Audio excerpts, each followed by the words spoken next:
5 to 10 minutes दिएर चाहिँ त्यो क्वेसन पेपर एनालाइज क्वेसन एन्सरलाई कति टाइम, सर्ट क्वेसनलाई कति टाइम, लङ क्वेसनलाई कति। नमस्कार, म प्रवीण, तपाईँहरूले जडिकेटी मालु प्रवीण। सबैजनाले आफ्नो एसईको तयारी एकदमै राम्रो गर्दै हुनुहुन्छ भन्ने आशा गर्दछु। आज चाहिँ म तपाईँहरूलाई एसईमा टाइम म्यानेज गर्ने केही टिप्सहरू दिन चाहन्छु।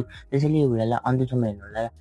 सबैभन्दा मेन इम्पोर्टेन्ट टिप्स हो तपाईँले क्वेसन पेपर पढ्नु बित्तिकै लेख्न नथाल्नुहोस्। यो चाहिँ सबैभन्दा बिगेस्ट प्रब्लम हुने गर्छ। किन भन्दाखेरि चाहिँ सबभन्दा सुरुमा 5 to 10 मिनट्स दिएर चाहिँ त्यो क्वेसन पेपर एनालाइज गर्नुहोस्। कुन क्वेसन आउँछ त्यो टिक लाउनुहोस्, कुन क्वेसन आउँदैन त्यसमा मेट्रिक लाउनुहोस्। यसले चाहिँ तपाईँले टाइम म्यानेज गर्न एकदमै मद्दत गर्नेछ। र सेकेन्ड स्टेप हो तपाईँले टाइम डिभाइड गर्नुहोस्। भेरी सर्ट क्वेसन एन्सरलाई कति टाइम, सर्ट क्वेसनलाई कति टाइम, लङ क्वेसनलाई कति टाइम दिने आफ्नै हिसाबले।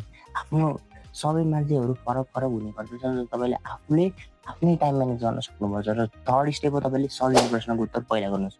किनकि सजिलो प्रश्नको उत्तर पहिला गर्दाखेरि तपाईँको कन्फिडेन्स एकदम बढ्ने गर्दछ र सजिलो प्रश्नको उत्तर आफैले जानेको क्वेसन गरिसकेपछि नजानेको क्वेसन चाहिँ लास्ट टाइममा साइडको साथीको हेल्प लिएर पनि गर्न सकिन्छ। र फोर्थ स्टेप हो तपाईँले एन्सर छोटो, स्पष्ट र की पोइन्ट्समा लेख्ने प्रयास गर्नुहोस्। सबभन्दा मेन इम्पोर्टेन्ट चाहिँ तपाईँले कुनै पनि प्रश्नको उत्तर प्याराग्राफमा लेख्नुहुन्छ भने त्यसको नम्बर आउने चान्स एकदम धेरै नम्बर आउने चान्स कम हुन्छ। र कुनै पनि विद्यार्थीले पोइन्ट वाइज लेख्छ भने चाहिँ त्यसको नम्बर आउने धेरै चान्स हुन्छ। र फिफ्थ स्टेप हो तपाईँले एउटै प्रश्नमा धेरै टाइम खर्च नगर्नुहोस्। यो चाहिँ एकदमै बिगेस्ट छ कि एउटै प्रश्नमा चाहिँ धेरै टाइम चाहिँ नदिनु। यो 8 मार्क्सको के अरे भनेर जति जुन मार्क्सलाई जति एन्सर चाहिन्छ त्यति लेख्नु। यदि 1 मार्क्सको क्वेसन छ र तपाईँलाई त्यो आउँछ भने आधा पेज लेख्न चाहिँ नथाल्नुहोस्।